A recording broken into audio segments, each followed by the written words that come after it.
Et on va donc démarrer immédiatement avec le récap du week-end, mesdames et messieurs, qui va être sous le joug des duos, tout simplement. Ça va vraiment être un moment de duo, ça va être un moment de doublette. On va quand même regarder donc ensemble tout de suite le calendrier, comme d'habitude. Hein. Donc ça, voilà, vous le connaissez maintenant, tout ex-combo. J'ai très très très envie, d'ailleurs, je tiens à le signaler ici pour que tu sois aussi au courant, j'ai très très très envie qu'on l'ait en interview. Ah oui, En plus de ça, c'est un francophone. Ce serait une Donc, méga idée. Hein. Voilà, on rappelle d'ailleurs que les sujets qu'on aborde en deuxième partie vont d'ailleurs être aussi donc clairsemés de React si jamais on trouve des vidéos suffisamment pertinentes et suffisamment longues. Et on va aussi avoir des interviews. Je suis très très bleu en fait, j'ai vraiment la tête coupée en deux. Voilà, nickel. Oui, on va surtout avoir des interviews qui vont donc aussi complètement remplacer ce format. Donc, on essaie de vérifier, on essaie de trouver des personnes. Il y en a déjà quelques-unes auprès de qui j'ai soufflé le concept qui pourraient être potentiellement intéressées. Évidemment, ça se peaufinera et ça se mettra en place au fur et à mesure qu'on avance, qu'on est régulier et qu'on leur montre que c'est sérieux, qu'ils n'ont pas l'impression d'arriver chez des nababs. Donc voilà, donc on a donc sur ce démarrage, on a donc, vous le voyez un petit peu hein, sur ce calendrier génialissime fait par Tout Ex Combo. On a quand même eu une semaine sur le 7, 8, 9 qui a été très dense. On va se concentrer globalement sur les tournois First Impact. Hein, on va essayer de faire ça au plus vite possible. Donc on va regarder immédiatement, par exemple, voilà, le Set and Reset. On avait déjà pas mal parlé de Noka et de sa domination en termes de résultats purs, dans le sens où il est très très actif et il fait des très bons résultats. Donc on a une première place pour lui, suivi par un certain Canix qui est également un francophone, Watimoa qui fait 5e. Voilà, donc on regarde un petit peu rapidement, là je regarde vite fait, mais True Divine qui fait 9e. True Divine qui a réussi à se placer dans des top 8 qui là est un tout petit peu à chaque fois à la lisière. Un peu pareil pour Neil Six, hein, dont je mentionne souvent le nom mais qu'on voit assez peu. Voilà, donc ça, voilà, on fait un tour rapide. Le Set and Reset, c'est toujours le rendez-vous du mercredi. D'ailleurs, comme les mardis désormais vont être la date du Set and Reset, enfin comme les mardis pendant vont être les dates de 2X Radio, attendez-vous à ce que les mercredis, ça commente peut-être un truc ou deux. Histoire de rester un peu sur les éléments sur le territoire européen. Si tant est que j'ai le temps, si tant est que je sois dispo, et toi aussi si jamais tu veux m'accompagner.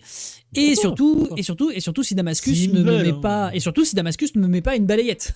C'est surtout ça moi qui m'intéresse. Si Damascus ne me met pas un chassé dans la gueule, et ben effectivement on pourra continuer à le faire. Sinon on dira ah pardon t'as été plus fort. On vous laisse commenter en anglais dans votre coin et il y a absolument aucune galère. Mais comme Cell commente après sa run, je me dis qu'il y a une ouverture. Bon, histoire de. Pourquoi pas. Voilà. Ensuite, on a le 2NS. Ça coûte rien de proposer. Hein. Ah non, mais naturellement. Non, mais naturellement, bien sûr. Mais tu vois, étant donné que le mec a quand même un certain verrou, c'est une boîte, c'est pas non plus comme si c'était un truc amateur. Ça reste de l'e-sport FGC, c'est ouvert, etc. Mais je préfère prendre des précautions. Ils font ce qu'ils veulent. Nous, on envoie la proposition et puis ils font ce qu'ils veulent avec. Quoi. Si jamais Damascus daigne répondre à ses DM, parce que dis-toi que ça c'est très drôle. Cet été, il a acheté un appareil à smoothie. Il a demandé des tips. Je lui ai envoyé un DM pour lui donner des tips parce que je fais aussi des smoothies ou des milkshakes, enfin on s'en branle. Il a répondu assez rapidement. Et je lui ai écrit assez vite pour lui dire ouais, le Set and Reset, il y a moyen de machin truc. Il m'a pas rendu là. J'avais répondu. Allez, je pense qu'il est dans un tunnel depuis 3 semaines, depuis qu'il a fini l'Evo. Il va probablement, tu sais, c'est comme Homer Simpson quand l'appel il s'arrête, etc. Peut-être qu'il va rappeler. C'est la conversation de Discord, disait là je demande des conseils pour un smoothie. Alors ouais, je t'explique, bon, il faut mettre ces légumes là. Par rapport à DXKO par contre. Ouais, vraiment. Ah ouais, complexe. Et à chaque fois que je reviens sur le milkshake, il rallume la conversation. Et ensuite, dès que je me dis et donc Harry, tu penses que horrible, terrifiant. Bon, évidemment, on embrasse Damascus, qui d'ailleurs il était en train d'emménager, je crois en plus de ça. Il était en train de s'installer dans son nouvel appart après l'Evo. Et en plus de ça, oui, bon bah bravo à l'Evo pour lui. Hein, lui, c'était un rêve de gosse. Bah oui. Big accomplishment. Évidemment, ça ne s'est pas fait que de son fait, puisqu'il y avait tout Webedia derrière aussi. Mais en tout cas, ouais, très très cool.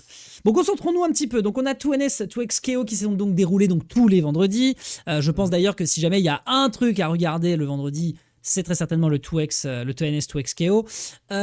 Malheureusement, avec TNS en global, hein, peu importe ce que vous regardez, généralement il pèse. Donc c'est très bien. Le commenter et le suivre chaque semaine pourrait être un bon exercice si c'était pas le vendredi soir. Il y a quand même des trucs qui se font le vendredi soir. Si par exemple on doit se déplacer pour un event ou je ne sais quel autre truc. Mais sur des moments de dispo.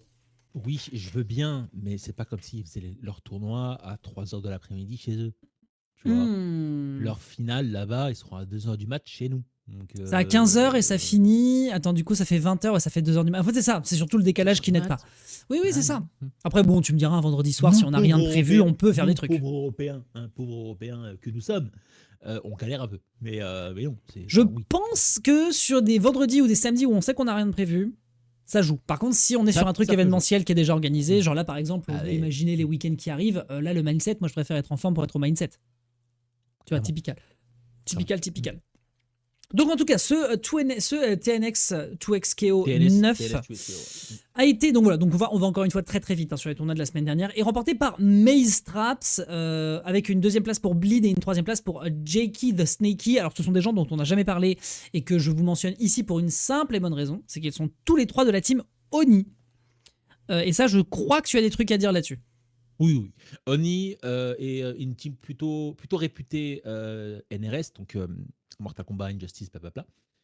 Mais ils se débrouillent un petit peu partout, surtout sur les jeux à la ricain, entre guillemets, et qui est les jeux qui sont principalement joués aux États-Unis parce que c'est là que ça vient et c'est là que c'est réellement joué. Donc, Oni est très très présent là-dessus. C'est plus un clan qu'une véritable team e-sport, mais ça se débrouille quand même très très bien et c'est une référence pour pas mal de gens dans pas mal de jeux. Voilà, donc en tous les cas, vous les avez vus, voilà, ils étaient donc sur le podium. On a d'autres personnes, Semish qui fait 13e, Jester dont on a déjà aussi qu'on a déjà aussi un petit peu vu. Semish, c'est un multiple Evo top 8. Hein. Tout à fait. On a Light Wisp aussi qu'on a rapidement vu passer à quelques moments. Bon, un tournoi qui est globalement très très américain. Il n'y avait pas les plus gros morceaux. Je pense que les tops vraiment se réservent pour les First Impact, pour pouvoir toucher l'oseille, ce qui est tout à leur honneur. Voilà. Ensuite, on a... Ces tournois-là, c'est pas spécialement fait pour les pros. Ces tournois-là sont vraiment faits pour les gens qui veulent... oui, c'est des weekly training, ça c'est sûr. Ça, c'est des weekly training, il n'y a absolument aucune galère. Alors, on a par contre un espèce d'alien bizarre, qu'on va quand même rementionner assez vite. C'est le 2XKO Japan Knockout. Yes. Et là, pour le coup, je vous avoue que je suis un peu perplexe.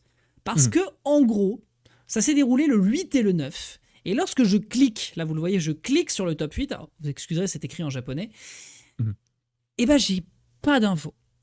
Pas d'infos, il y a écrit que je dois être registered par le tournoi, presented by Playbrain, blablabla. Et quand on clique sur ce petit truc qui dit How this works, apparemment les matchs sont donc toujours en cours, puisque le tournoi est considéré comme in progress depuis le 9 novembre.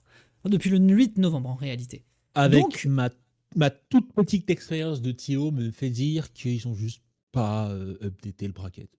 C'est possible. Que le tournoi est fini, qu'il a été fait, l'intégralité des matchs ont été faits, mais qu'on est au courant parce que figure-toi que j'aurais été d'accord avec toi si, lorsque nous avons préparé notre soirée avec les sujets, la vidéo YouTube qui possède qui est donc gérée par Playbrain et qui a fait le Day 2, eh bien, le dernier match qu'on a est un Losers Round 3.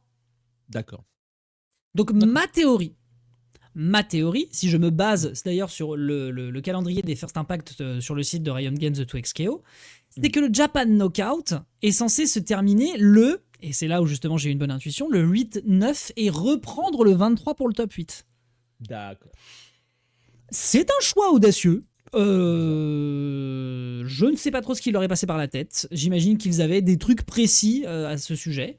Toujours est-il que pour l'instant, mesdames et messieurs, le Japan Knockout n'est pas encore clôturé et on n'aura pas encore toutes les infos pour savoir où en est la scène japonaise, à une exception près, dont on va parler juste après puisque c'était cette semaine. Mais en tout cas, pour le Japan Knockout, actuellement, vous pouvez le constater, on a 12 joueurs qui sont encore dans le top 1 parce que ils ne sont pas encore départagés. Puisqu'il y a encore 12 joueurs, il y a actuellement un top 12 qui doit être départagé, dont les fameux Twins avec Oshi et Haru. Voilà. Ouais. Toshi et Haru. Toshi et Haru, les deux jumeaux absolument fantastiques au Japon qui ont l'air pour l'instant d'être parmi les tout meilleurs joueurs, si ce n'est le meilleur duo du monde actuellement. En tout cas, ça restera déterminé quand ils feront un déplacement à l'étranger, qui croiseront effectivement des duos confirmés, parce que la question qu'on aura à se poser aussi tout à l'heure sur les duos, c'est est-ce qu'ils vont se maintenir dans le temps. Ouais. Ensuite, nous avons le risque. Alors le risque, pour le coup, là on est sur du gros morceau, on va essayer d'être assez rapide. On va vous mettre ici les footages de la grande finale pendant qu'on papote. Donc c'est un tournoi qui s'est déroulé du côté des US, si je ne dis pas de vacherie. Oui. On avait vérifié, effectivement, c'était du côté des US. Et c'est un tournoi qui a eu une particularité assez notable par rapport aux autres, et c'est là où on rentre un petit peu dans notre sujet sur ce récap, c'est qu'on a Leffen qui avait annoncé qu'il allait faire un duo en compagnie de Supernoon. Pour le coup, moi je me suis trompé, j'étais persuadé qu'il s'agissait de Sonic Fox, alors que ça n'est pas arrivé. Ils font la rencontre de Reddito qui est arrivé du loser pour les affronter à nouveau. Et ça s'est soldé par une victoire du duo Leffen Supernoon. Donc, toi, là, comme ça, très rapidement, sachant qu'on va faire un gros bilan à la toute fin, qu'est-ce que toi, t'en as pensé de ce risque, de cette grande finale, et de comment ça se passait entre Supernoon et entre Leffen? J'ai bien aimé la synergie entre les deux joueurs et j'ai principalement aimé en fait le Timo. J'ai l'impression que Timo est quand même pas mal en personnage tout court parce qu'il fait clairement partie des top 3, mais en même temps il est bon pour être il est bon en duo en fait. J'ai l'impression qu'il est bon en duo par rapport à d'autres persos et c'est plutôt intéressant à voir. Ouais. Après ça va pas empêcher Reddito en face d'avoir son propre Timo, mais c'est pas la même chose. Oui, puis là on est en train de voir, ça n'empêche pas, voilà, il y aura toujours ce débat de est-ce que c'est plus optimal ou pas. Il y a de plus en plus de personnes, notamment du côté des US, qui se rendent compte des résultats que ça représente. On va avoir l'occasion bien sûr de traiter du sujet. Là c'est dur, là, par contre là, pour la team duo, là, ça prend les dégâts à mort, on va évidemment se faire gratter jusqu'au bout. Et tu vois, ce qui est intéressant, c'est qu'ils peuvent se permettre donc de discuter et de coacher ensemble. Alors, je ne sais pas, et ça on en parlait aussi dans les devices, est-ce qu'ils vont pouvoir communiquer pendant qu'ils jouent? S'ils ont chacun leur musique, je pense qu'ils se font confiance dès le démarrage. C'est le cœur même du problème. Après, mais je pense pas qu'ils aient le micro. Je pense pas non plus. Mais côté LGC, on a un petit peu plus de chance dans le sens où la plupart des tournois qui sont bien, soit sponsors, soit bien, puisqu'ils ont un bon budget, quoi, peuvent se permettre d'avoir des setups avec une carte son qui propose le son du jeu pour les joueurs s'ils ont un casque. Tout à fait. Et parfois, carrément, on offre le casque sur les setups pour que les joueurs puissent le mettre et écouter parfaitement le son du jeu. Donc, il y a aussi ça qui joue. Donc, côté isolation, ça va.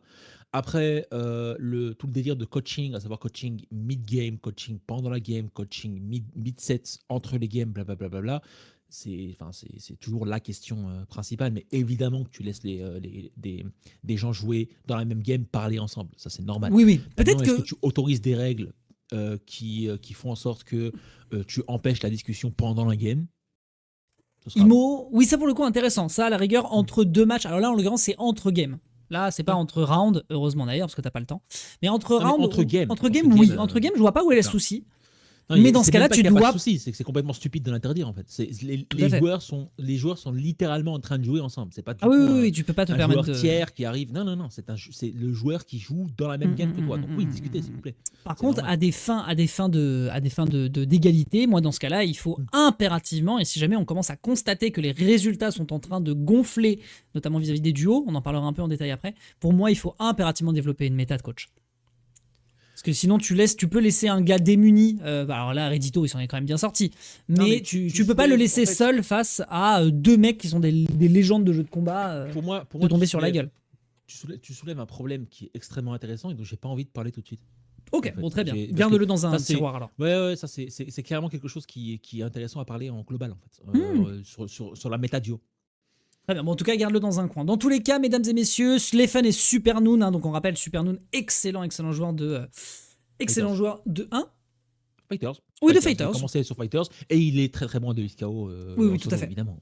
Extrêmement bon joueur, ouais, qu'on rappelle, fait d'ailleurs une deuxième place à l'Evo 2000. À l'Evo de Nice 2025, avec son redoutable Yasuo Darius. Donc là, il est plus parti sur Echo, en tout cas, pour assister Leffen. Et ça a visiblement été efficace, même si là c'est rigolo quand on regarde là ces games, là on voit que ça se passe un peu mal, mais à la fin voilà, ça se ressaisit au fur et à mesure, ça apprend à deux, les deux cerveaux ont quand même réussi à être extrêmement fonctionnels, et ça a fait les affaires des deux joueurs qui vont donc remporter, qui sont donc techniquement en Occident, puisque Two Wins avait déjà commencé à faire parler d'eux, mais en Occident, en tout cas sur le territoire occidental, donc américain et européen, le duo pour le premier duo a remporté donc un tournoi First Impact avec le fameux bounty supplémentaire. Le fameux bounty de $2500.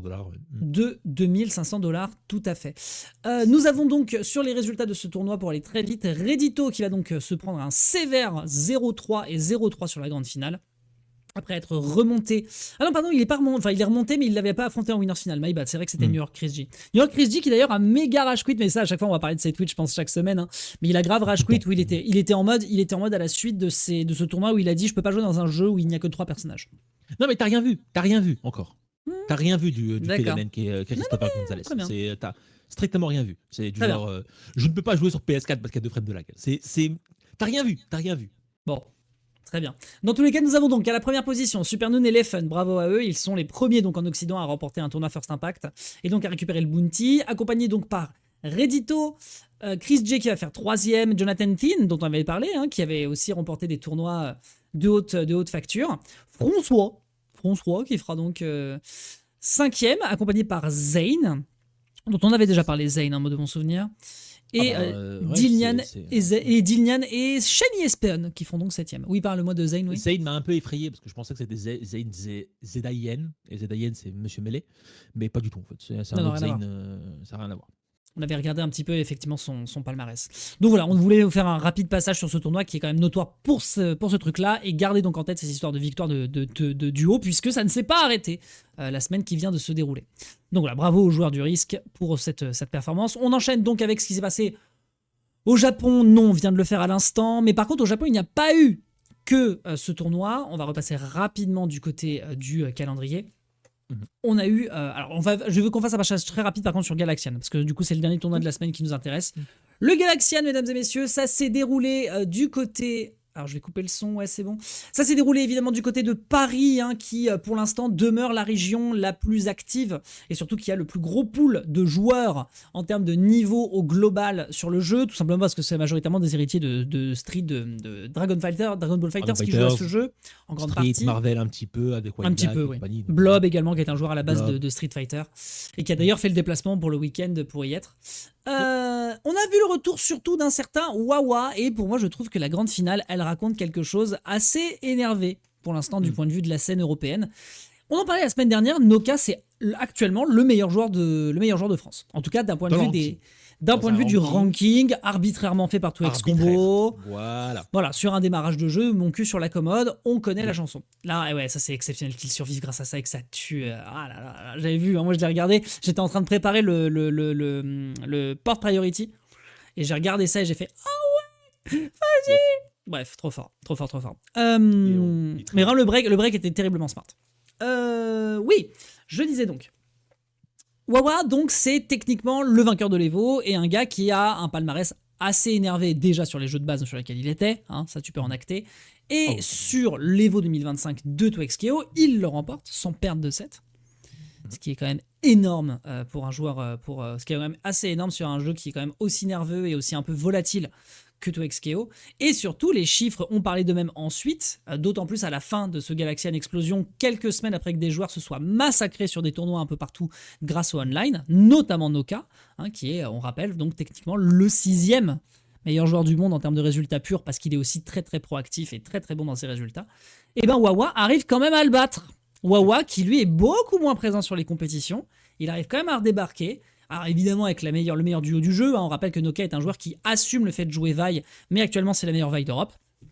Et le mec cabosse Noka. Il le cabosse. Il regarde ses médailles, il fait c'est rien. Petit aparté sur la volatilité du jeu. Je suis d'accord à partir du moment où on prend un round in a nutshell. Donc c'est juste le round en soi. La particularité de 2XKO qui n'existe pas dans les Fighters, Marvel, Skullgirls, blablabla, c'est qu'il y a 2 rounds. Et ces 2 rounds-là, donc les barres de super sont reset. Oui, tout à fait. Et ça n'existe pas ailleurs. Donc pour moi, ça empêche une certaine forme de volatilité qui rend le jeu un petit peu plus stable en termes de Tag Fighters.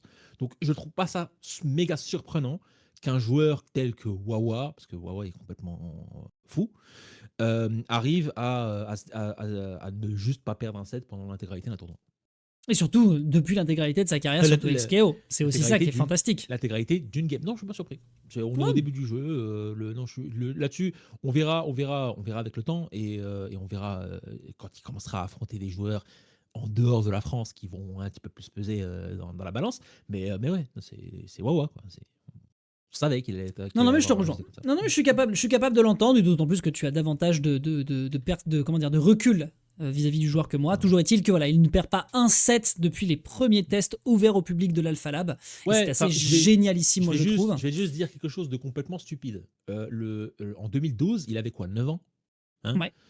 Et il va à Cannes, qui est considéré comme un des plus gros tournois de KOF 13 de toute l'Europe, et il pète l'intégralité d'une team japonaise, quasiment tout seul. Donc, Très très fort. il a 9 ans, le mec.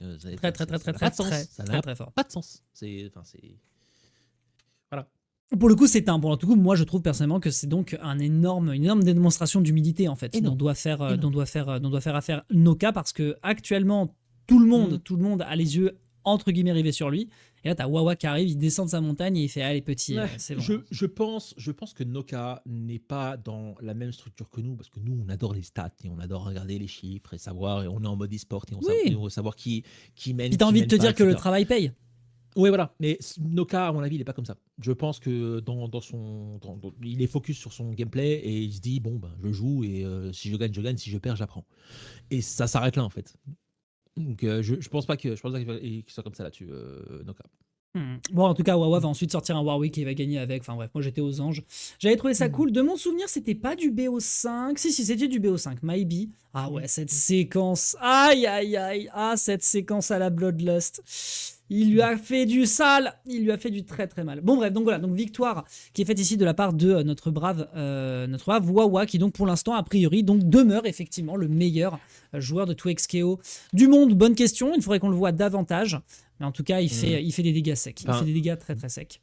Du monde, c'est trop tôt pour le dire. D'Europe, qu'elle est faite en face. D'Europe, c'est sûr.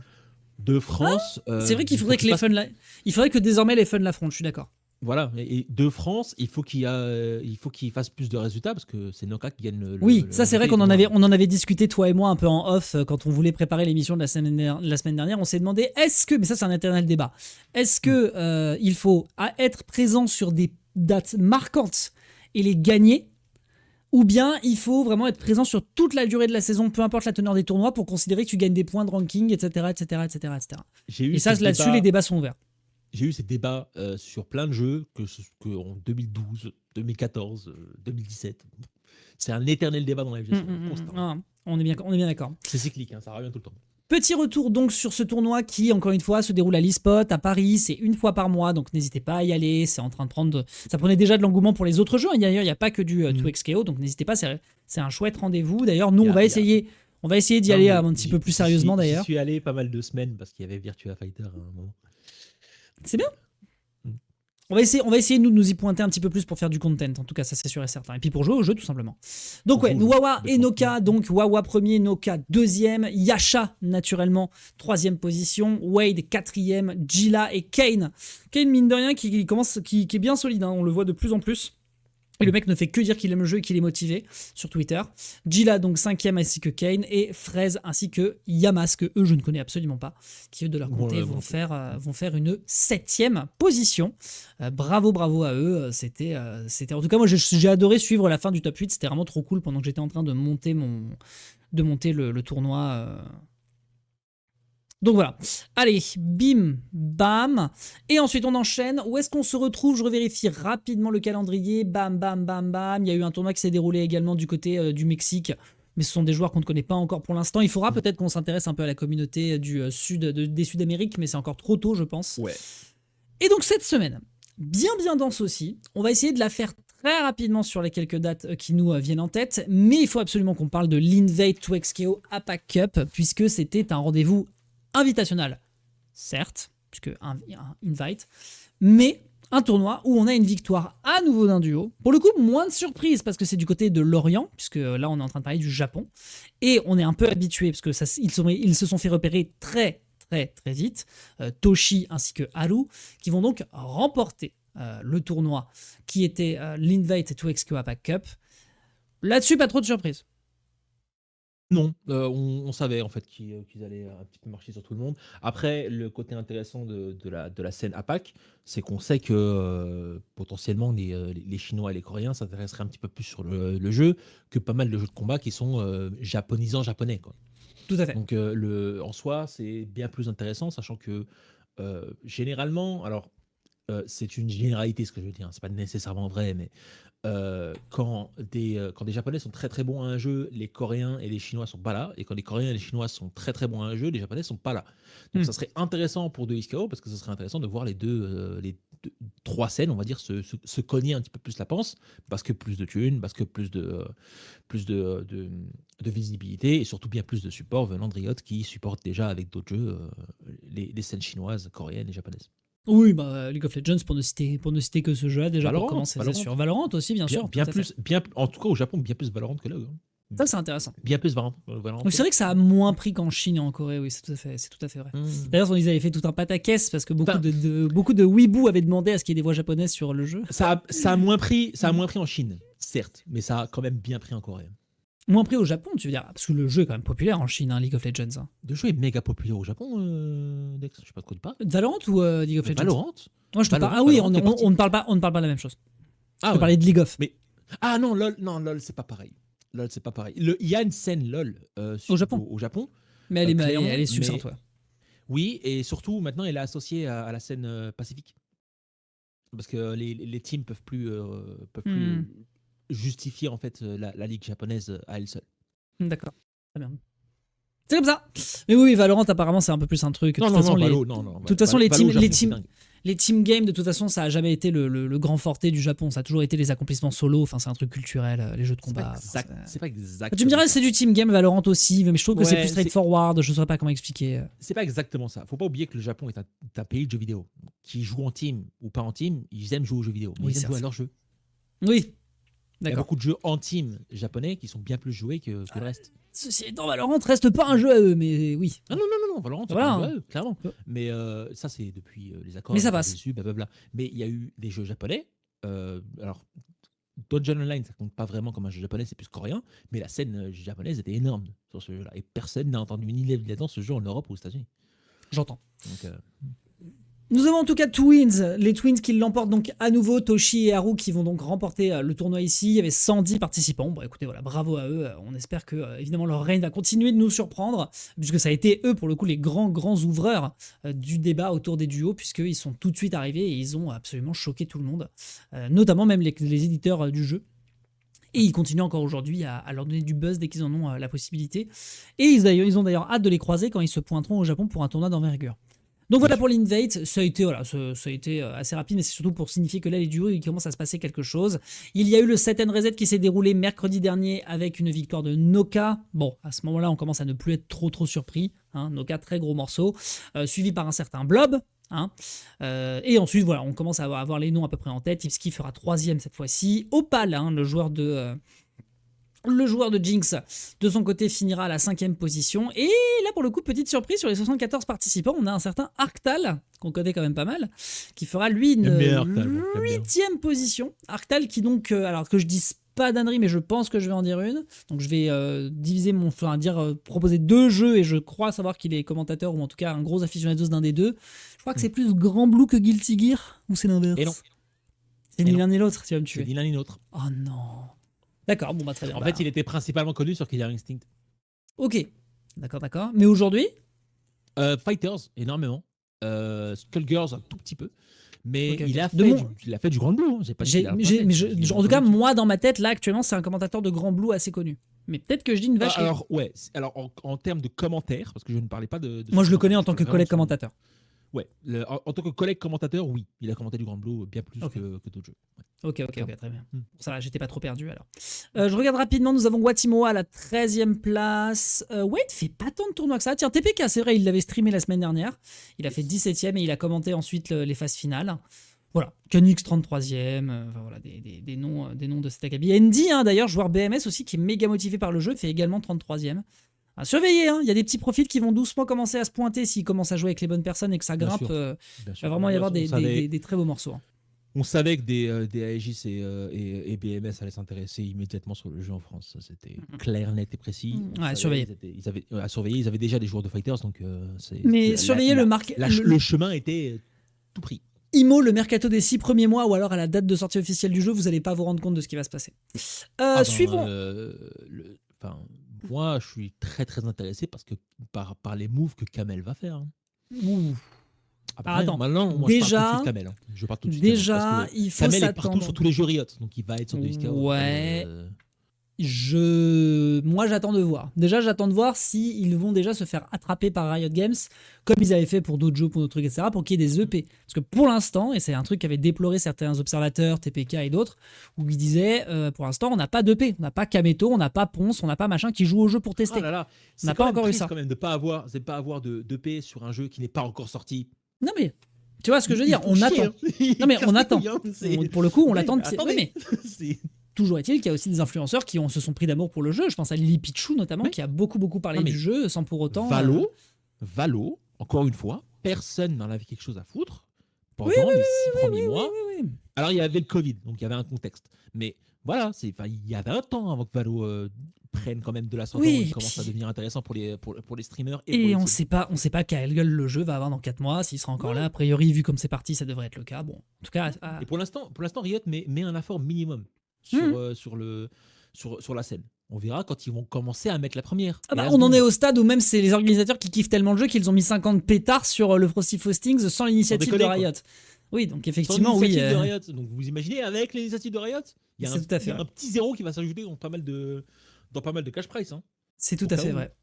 Du côté du TNS de cette semaine, ce sera cette fois-ci Lightwisp qui remporte le tournoi avec un Noka qui fait donc 2 fois deuxième cette semaine. Bon bah voilà, après ça arrive même au meilleur. Donc voilà, encore une fois, je répète, le vendredi soir, vous savez pas quoi foutre, mettez Tampa Never Sleeps sur votre télévision et puis kiffez si vous aimez le jeu. Moi, je vais faire en sorte que ce soit le cas le plus régulièrement possible. Voilà, je regarde rapidement les noms, mais globalement pas grand monde. Hein. C'est généralement un standard de regarder le niveau américain sur les TIE Fighters. C'est leur jeu, c'est leur sous-genre de jeu de combat, donc c'est généralement un standard. Tout à fait. Et enfin, donc pour aller taper un petit peu justement dans les First Impact, on a 3 tournois qu'on va essayer de faire vite parce que ça fait déjà 45 minutes. On a le Midwest Mix Fest, mesdames et messieurs, qui est remporté par, alors c'est mal affiché ici, mais vous allez le voir ici un peu plus en détail. Vous avez Show Off et Diaphone qui vont faire la rencontre de Zaidi, si je ne dis pas de bêtises, en grande finale, oui c'est ça. Et on a évidemment le meilleur, alors d'après évidemment les allégations qu'il y a eu lors en tout cas des phases de bêta fermées, le meilleur Yasuo du monde, en tout cas c'est ce qu'on disait de K7 au moment de l'Evo 2025, peut-être que ça a changé depuis, hein. Je tiens à rappeler qu'il y a des gens comme Ikari qui ont continué de taffer le perso, on a aussi Wawa qui a choqué tout le monde avec son écho Yasuo, bref. Toujours est-il que l'un des meilleurs Yasuo du monde, Show Off, et c'est donc à coquiner avec un certain Diaphone, évidemment gros influenceurs de jeux de combat, et notamment en tout cas de XKO depuis que le jeu a été présenté au grand public, qui lui est un gros fan de Timo, et les deux ensemble débarquent, attrapent Zaidi par le col et lui cassent la gueule. C'est simple, ça fait 3 ans, dès qu'un jeu sort, il y est dessus. Tout à fait. Street, bah, Fury, il fait son taf d'influenceur et pour le coup il le fait bien. Voilà. Donc en l'occurrence Diaphone, gros taf ici qui est fait. On avait d'ailleurs eu l'occasion de voir ces deux joueurs commencer à travailler leur duo. C'était le cas lors d'une vidéo qui était sortie sur YouTube il y avait déjà 2-3 semaines me semble-t-il. À quelques détails près, il disait quand même qu'il y a des choses, et ça on va en parler juste après, il y a des choses qu'ils peuvent pas faire tout seuls et il y a des choses qu'ils peuvent pas faire à deux. Et ça pour le coup c'est intéressant. On va en parler juste après dès qu'on termine. Oh là là, la séquence. Hein. Je sais pas si Zaidi réussit à trouver le kill, mais c'est vrai que là les gens se sont pas mal plaints des dégâts qu'il y avait sur le Fury. Ouais, c'est un kill, ça a priori. Ouais, tout à fait. Le retour qui est fait directement après le time bomb. Énorme. Bravo. Voilà, et ben écoutez, on enchaîne un petit peu rapidement, étant donné que voilà, ce que vous avez surtout besoin de retenir, c'est que ces deux joueurs, ensemble, ont réussi à se débarrasser de Zaidi, qui pour le coup, pour moi, n'était pas quelqu'un que je connaissais, donc c'est certainement un profil qui s'illustre, à moins que Zaidi, ça te parle? Non, ça me parle pas. Et bah très bien, et bah écoutez, on va essayer de voir un petit peu de quoi il est question, puisque sur ce top 8, je ne l'ai pas mis de côté, ah oui, non, attendez, il faut absolument qu'on parle d'un truc important, c'est qu'il y avait deux types de tournois. Certains tournois, comme d'ailleurs le mindset qui va se dérouler à la fin du mois de novembre, il y avait deux formats de tournois. Il y avait le tournoi Mixed, qui veut dire vous avez le droit de jouer en duo et en solo, peu importe, c'était le cas de l'Evo 2025, et vous avez le tournoi duo tout court, où il n'y a que des duos qui s'affrontent. Notamment, ça a été pensé aussi par certaines personnes qui ont vu le format qui a été proposé pour le 2500 bonus prize pot, parce qu'il faut gagner un tournoi en étant en duo. En fait, du coup, il y a plus de mérite, entre guillemets, à le gagner en faisant un duo dans un tournoi qui est mixte, plutôt que l'inverse. Puisque sinon, s'il n'y a que des duos, en fait, effectivement, tu gagnes le prize pot du tournoi et tu gagnes le prize pot de Riot Games. Bon. Voilà. Sauf que là, les petits filous, qu'est-ce qu'ils ont fait? Ils se sont inscrits aux deux. Et qu'est-ce qu'ils ont fait de plus que s'inscrire aux deux? Ils ont gagné les deux. Ils ont gagné les deux, les bâtards. Et ouais, Bah ouais. Non, mais K7 et tu me dis Diafone ça, qui prennent les deux. Tu me dis ça, tu vas me dire que tu n'as jamais vu un tournoi Smash où Non, bien sûr que non. duo, Ça, oui, si. un double fini en simple 1 et 2. Ça arrive quasiment tout le temps. Donc, Non, tout à fait. Mais par contre, ça aurait été beaucoup plus drôle s'il y avait eu... si tu pouvais jouer un duo sur Ultimate et sur un tournoi de bracket 1v1. Mais c'est pas ça possible. aurait été cassé. Non, mais ça aurait été cassé, bien évidemment, bien sûr. Mm. Ou alors le mec aurait la possibilité d'avoir deux personnages. Mais quoi qu'il en soit, là, c'est plus fort parce que justement, ils sont venus dans les règles du jeu pour toucher la thune en plus. Et en plus de ça, ils le font dans le solo.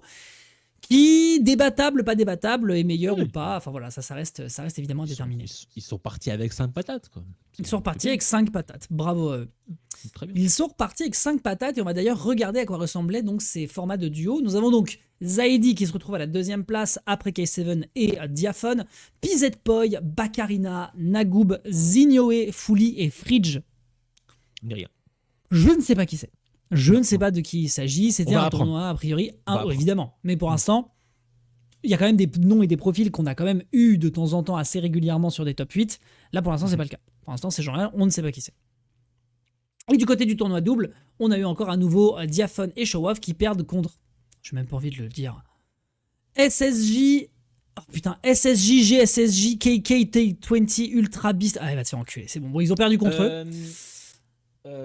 Et en fait, généralement, les pseudos à con comme ça, surtout avec plein de mèmes dedans, il y a un joueur d'Undernight Birth qui aime bien faire ça et qui est connu sur la scène. Donc c'est peut-être lui. C'est peut-être lui. Ouais, mais bon. J'arrive même pas à voir qui est son duo, frère. C'est ça qui me tue. Je sais même pas s'il a un duo. Bah si, parce que normalement, t'es censé avoir un slash. Oui. Donc il y avait la team TNT, Mind Time, I mean. Bon, d'accord, ok les gars, on a compris vos vannes. Echoes of Zone, bon, les gens qui se sont donné des noms de team, quoi. FLCL, Nutty, Nightbringer and Timewinder, je crois. Et Mr. Cookies. Non mais j'en peux plus. En fait, tu sais très bien ce que je vais dire là tout de suite. Oui. Vas-y, je t'écoute. Qu'est-ce que je vais dire Bon, alors je vais le dire. Tu me laisses l'honneur, merci beaucoup. Moi, en tant que personne à la prod qui s'occupe d'un overlay de tournoi, je mets des golden overspin 720 no scope aux personnes qui font ces vannes. Tout simplement parce que ça ne rentre pas dans les overlays. Oh là là là là. Amine, avec sa café, putain. Non, c'est même pas sa faute, apparemment, c'est Sylvain. Hein. Mais non, mais c'est pas possible. Là, je vais parler à Sylvain. C'est pas Sylvain, c'est Sylvain, pardon. Gislain. Je parle à Gislain. Putain, ELC, qu'est-ce que c'est cool de mettre ELC. Complètement débile. Tout le monde sait de quoi on parle quand on dit ELC. Anyway. Quand je vais là-bas, je leur dis non, c'est cool quand même que je passe à l'ELC, c'est bien, c'est un bel endroit. Ils savent de quoi je parle.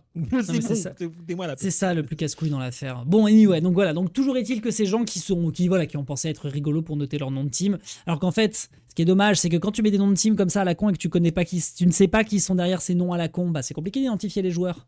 Alors que eux, Diafone et K7, au moins on sait de qui on parle. Alors certes, tu vois, mais quand on va avoir une méta où il y aura la team TSM et il y aura la team K-Corp. Oui, non, tu as raison. Il y aura la team BMS. C'est quand même cool d'avoir BMS 1, BMS 2 et TSM 1, TSM 2. Make sense. Je trouverais ça sympa. Make sense, tout à fait. Donc, nous avons dans tous les cas K7 et Diafone qui vont donc remporter à 2 reprises sur le même week-end. Après avoir suivi les pas des Twins et donc ce qu'on a vu en Occident pour la première fois sur un gros tournoi avec les Fun et avec Supernoon, des victoires de duo sur des joueurs quand même d'un certain calibre, de plus en plus récurrentes. On en parle juste après parce qu'on doit encore terminer ce calendrier, mesdames et messieurs. Nous avons eu le Coliseum. Le Coliseum qui est donc le Battle Coliseum qui était le tournoi, si je dis pas de bêtises, brésilien. Oui, donc pardon, pas brésilien, mais il parle portugais là-bas. Donc brésilien, c'était à Sao Paulo.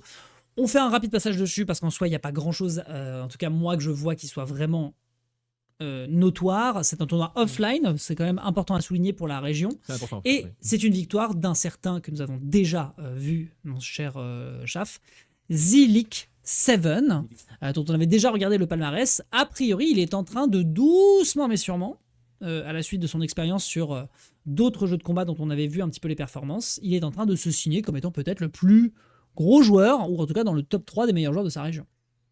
Quand tu dis région, tu parles de la TAM ou tu parles de Brésil? Je parle de la table.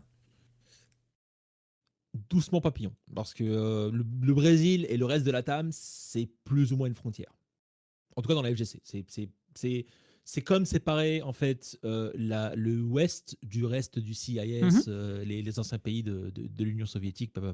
Non, mais d'accord. C'est Mais vraiment deux. Je te laisse dans ce cas-là développer. On dit Europe, d'accord.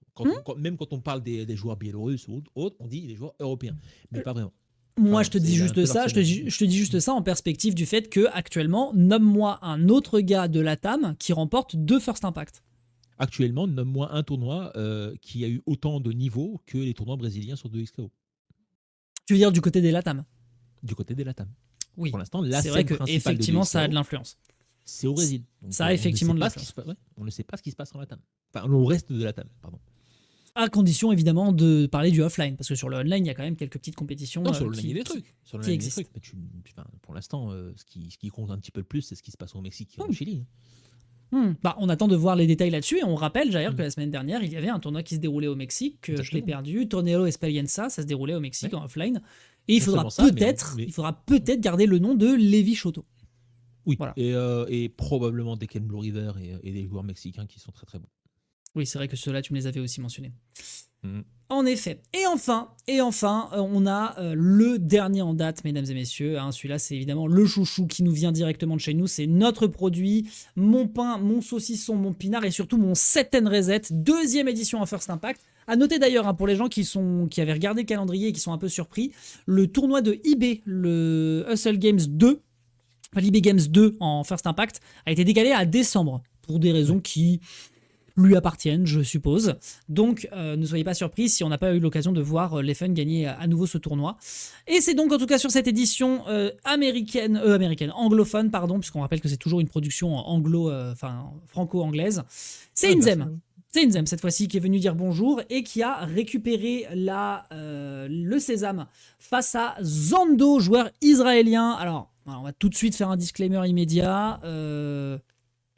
Un joueur israélien a quand même le droit de participer à des tournois e-sport. Merci, s'il te plaît. Ça ne veut absolument pas dire que le mec est un soutien au génocide. On n'a aucune idée. Je pense qu'il ne donnera pas son opinion sur le sujet. Non, mais c'est comme le nombre incalculable de Russes qui décident de ne pas montrer leur drapeau. Les conflits géopolitiques n'ont strictement rien à voir avec la nationalité d'un joueur. Tout à fait. Mais bon, l'e-sport reste politique, bien naturellement. Toujours est-il que voilà, avant que Zando ne s'inscrive au tournoi, on ne va pas lui demander ce qu'il pense du conflit actuel. Voilà. Il n'y a rien de la politique. Voilà, mais toujours est-il que nous, peu importe en tout cas ses opinions à lui, nous on le dira et on le dira en permanence, en toutes circonstances. Free Palestine, vous ne le voyez pas, moi là j'ai actuellement un poster avec Stop au génocide et Gaza, etc. Bon, toujours, et voilà, il fuck le sionisme et fuck Netanyahou et j'ai hâte qu'il se fasse arrêter le 1er janvier 2026 quand il sera à New York. Est-ce que ça concerne Zando? C'est ça la question. Ça ne concerne absolument pas Zando. Zando qui va donc faire une 2e place contre Inzem qui va encore avec son vilain Echo et son vilain Timo casser la gueule aux brackets.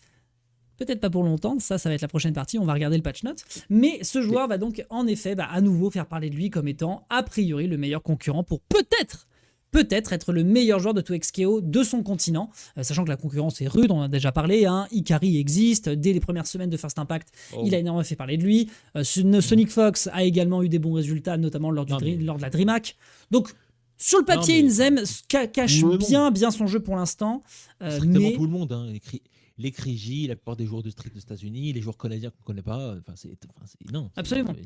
Les États-Unis, l'Amérique du Nord est complètement dingue en matière de jeu comme ça. Quoi. Donc voilà, gardez en tête que Inzem pour l'instant reste à nouveau un joueur d'un calibre gigantesque qui remporte à nouveau un tournoi First Impact face à un Zando qui a tenté le Warwick Vi et ça n'a malheureusement pas suffisamment porté ses fruits. On va quand même regarder la tête du top 8 parce que mine de rien ça se pose là. Inzem et Zando, donc 1er et 2e respectivement. Noka, toujours lui, qui là est en train vraiment de montrer qu'il est à un très très haut niveau, même si là, cette semaine, en tout cas, il a gratté la 2e et 3e place. Il s'est fait un peu punir depuis sa défaite contre Wawa. Je ne sais pas si ça lui a porté un coup, s'il décide de bosser des trucs en conséquence pour revenir plus fort. Toujours est-il qu'il fait 2e et 3e cette semaine. Ça reste extrêmement solide au vu du niveau, bravo à lui. un bracket, ça a d'autres joueurs. Et les autres joueurs, ils ont leur vie aussi. Hein. Bien évidemment. Ils développent des méta, des contre-méta contre certains joueurs, etc. etc. Donc, Naturellement. Il n'y a rien de surprenant à ce que quelqu'un qui est assez fort décide de snipe un joueur particulier qui ne craque pas un top 8. Bien sûr. Archer Rules, aucune idée de qui c'est. Fera une 4e position. Blob, qu'on connaît, fera lui 5e, accompagné d'un certain Lucien. Et enfin, Fraise et Sachio. Sachio, hein, on en a déjà parlé. Moi, j'ai déjà eu l'occasion de commenter le boog. De mon souvenir, c'est un joueur de Vai-Yasuo. Faut que je revérifie ça, faire les persos. Vai-Yasuo, tout à fait. Vai-Yasuo, voilà, un type qui est complètement dingue, notamment avec sa vaille. Il a des conversions et des mix-up, moi je trouve trop cool. Et il la maîtrise vachement bien pour rentrer dans le tas comme il faut. De toute façon, c'est vaille, donc c'est assez fort de toute façon, basiquement. Voilà globalement pour le résumé de ce qu'on avait à vous montrer en termes de tournoi. Bon, ça a été un petit peu dense et on a essayé de faire vite parce qu'on avait 2 semaines à rattraper. Mais il faut quand même qu'on s'attarde rapidement pour essayer de conclure. N'allons pas trop loin, mon brave Chav. Je sais que ça n'est pas dans notre ADN, mais faisons en sorte d'être le plus au plus simple. Donc, si possible. Ah, c'est vrai. En gros, il y a 3 events. C'est ça, 4 events, même si on considère le Japan Knockout qui n'est pas encore terminé. On a 4 events de First Impact sur environ 7 ou 8, donc quasiment la moitié sur 2 semaines. Il y a eu une grosse discrétion à ce sujet hors Japon. Et là, on se retrouve sur la moitié des events sur les 15 derniers jours avec des duos qui l'emportent. On a déjà eu l'occasion d'un petit peu en parler, on a vu à quel point il y avait de la richesse dans le fait de jouer en duo. Toi, comme ça, à chaud, rapido, qu'est-ce qui se passe ? Qu'est-ce que tu veux que je te dise en fait ?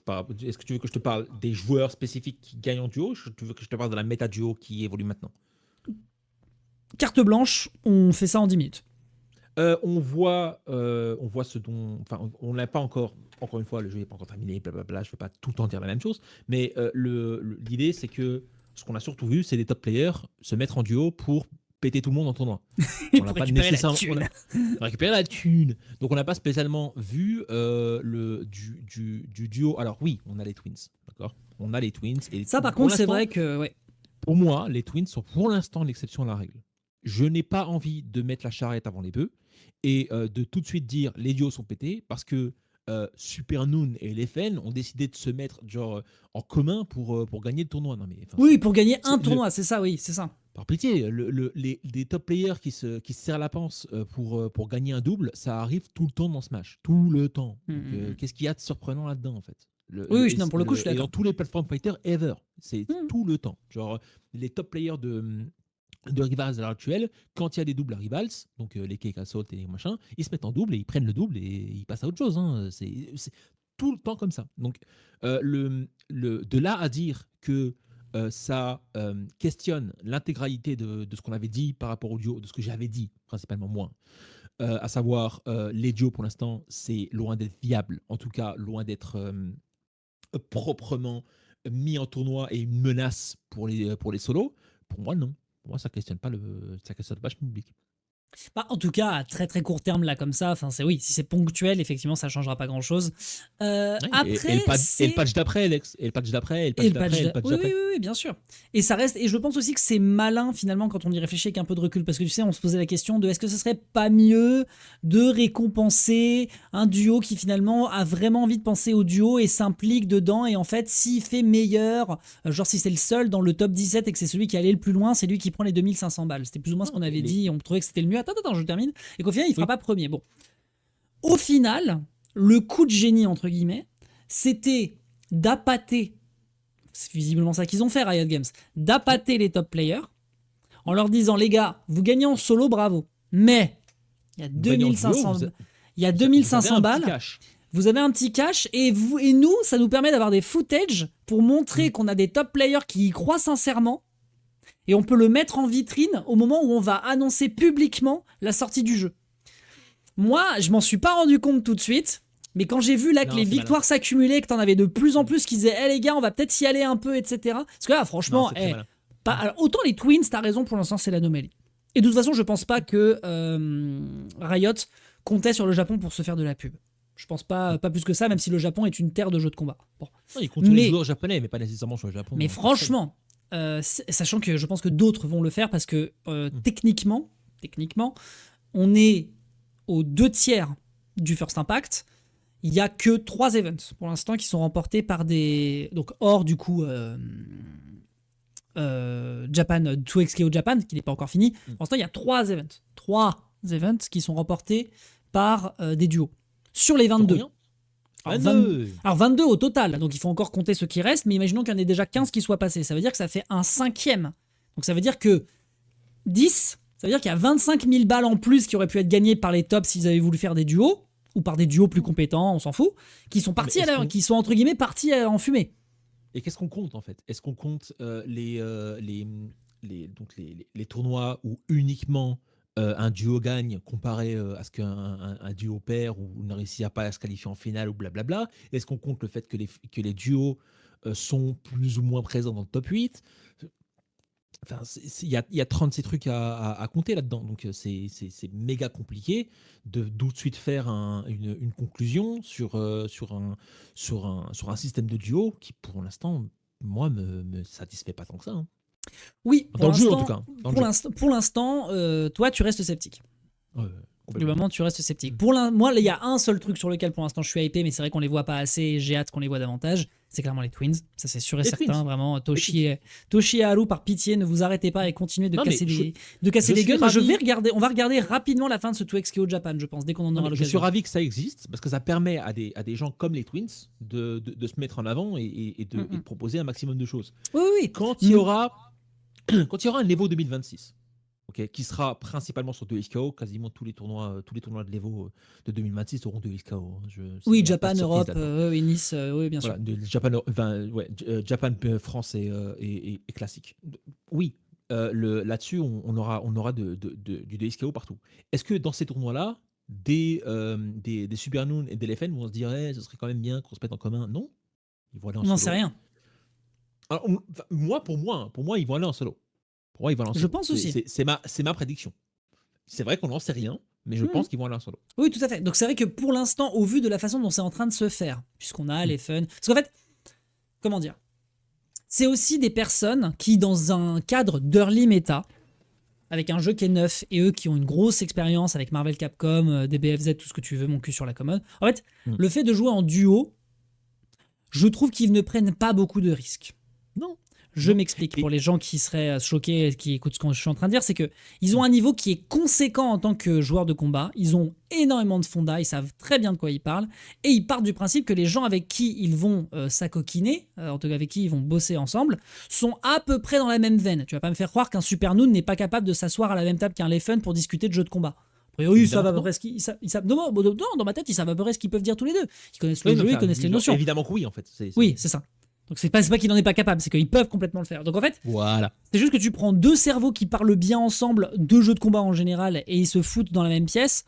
Oui, a priori, je pense que Leffen peut accepter d'appuyer sur T à un moment critique pour laisser son pote faire le taf à sa place parce qu'ils se font confiance. Mais c'est pas une grosse prise de risque parce qu'actuellement, il n'y a pas genre 25 joueurs aussi puissants qu'eux qui sont en train de se tabasser dans des top 24 de très gros tournois. Leffen a gagné à lui tout seul un First Impact. Supernoon, à lui tout seul, a été finaliste d'un First Impact. Arrêtez de me faire croire que parce qu'ils sont en duo ensemble, ça change l'intégralité de la méta du duo et ça rend les duos plus puissants. Non, ça prouve juste que ces gars-là sont trop forts. C'est point barre. Ah bien d'accord. Oh là là, et puis on a NTK qui nous balance la purée avec 9 personnes. Installez-vous, mesdames et messieurs. On est parti pour parler de. On n'est pas là pour parler de 2XKO. On est en train de discuter sur du coup les duos qui ont fait des émules sur les 15 derniers jours. Vous arrivez à point nommé. Hein, ça n'a commencé que depuis une petite heure. Et voilà, on est en train de faire notre conclusion. Pour moi, pour l'instant, c'est un effet d'annonce. En fait, c'est un effet. En fait, pour l'instant, ça ressemble à un effet. Pour l'instant, en tout cas, la façon dont c'est en train de se faire, c'est un effet de spot. C'est un effet de spot pour mettre en lumière le fait que le duo existe et que c'est cool. Est-ce que ça révolutionne? Je pense que sur des aspects techniques, et certains donc le disent d'ailleurs, on a eu les réactions de Leffen et les réactions de Supernoon, où ils ont dit que globalement, ça permet certains points d'exécution qui sont plus faciles à faire en duo qu'en solo, notamment d'un point de vue de l'input, notamment d'un point de vue de certains trucs, parfois le bouton T est plus loin, enfin bref, des choses de ce genre-là. Par contre, la force de synergie, heureusement qu'il y a des battements dans les combos qui permettent quand même d'avoir un peu de respiration dans le hitstun et autres, parce que sinon, d'un point de vue de game design, ça ne serait juste pas possible ça serait juste beaucoup plus simple à faire en solo qu'en duo, ça c'est sûr et certain. Après, globalement, je répète, et on en avait déjà parlé, qu'à moyen long terme, des milliers d'heures avec la même personne fait que de toute façon, tu verras quasiment plus la différence et que tu sauras communiquer. On a déjà aussi parlé de comment est-ce que tu équipes les joueurs pour qu'ils puissent parler en duo, etc., etc., etc. Globalement, moi je trouve que c'est réjouissant, mais il faut rester prudent quand même, parce que ça se trouve, ces duos-là ne vont pas perdurer dans le temps, et il n'y aura pour l'instant que les Twins qui seront capables de aller à l'encontre d'un jeu qui pour l'instant a l'air de se définir vraiment comme étant un solo tag fighter classique. Surtout comment on peut faire la différence à l'heure actuelle en early meta entre un duo qui a décidé de jouer en duo parce qu'ils veulent jouer en duo et un duo qui a décidé de jouer en duo parce qu'il y a les 2500 euros, 2500 Seul le dollars temps. à gagner. Comment on fait la différence en fait? Seul le temps. Là, alors, non, mais, moi je te parle pas, je te parle pas dans la durée de vie Tu veux dire globale. là actuellement, à l'heure d'aujourd'hui. Je te parle à l'heure actuelle aujourd'hui. C'est pas possible de faire la différence. Non, bien sûr. Non, tu as parfaitement raison. Là-dessus, on est complètement d'accord. Voilà, pour l'instant, c'est cool, ça reste cool. En tout cas, pour l'instant, Riot réussit entre guillemets son coup. Ils vont pouvoir balancer des footage de Leffen et des autres qui remportent le tournoi. Peut-être que ces derniers, ils auront kiffé, ils se diront que c'est toujours plus chouette. Je pense que de toute façon, il y a aussi une vertu qui avait déjà été présente, notamment dans les doubles de Smash Bros sur Melee, sur Ultimate, c'est que c'est plus rigolo de gagner à deux. C'est plus gratifiant, il y a un côté un peu plus chouette. Tu peux pop-off et faire un câlin à la fin, etc. C'est assez cool. Le problème, c'est que c'est aussi plus rageant de perdre à deux. Oui, tout à fait. Tu pourras faire comme sur League of Legends et dire Jungle Diff. Ton ultimate, Jungle Diff. Jungle Diff. Tu sais, la vidéo que je t'avais balancée récemment en privé sur YouTube, sur Discord. Oui, tout à fait. La fameuse VTubeuse qui rage sur sa team et compagnie. Elle en a fait une autre. Oh putain, tu m'enverras ça après. Et l'autre, c'est Jungle Diff. Bah, Jungle Diff. Non, ça n'a rien à voir avec Ali qui est forte, c'est juste Jungle Diff. Good game 0802 081. C'est la top, what the fuck. C'est what the fuck. C'est exceptionnel. Excellent. Bon. Je vous conseille nettement de la regarder, hein. C'est très très drôle. C'est terrible. C'est quoi son nom pour les gens qui veulent regarder du Ru. Ah, shitposting VTubeuse. Rue LOL, généralement je suis le maître en ce moment. Rue LOL Crash Out, vous allez trouver directement la vidéo. Voilà, bon bah écoutez, vous allez vous faire plaisir ensuite sur des trucs un peu dégènes.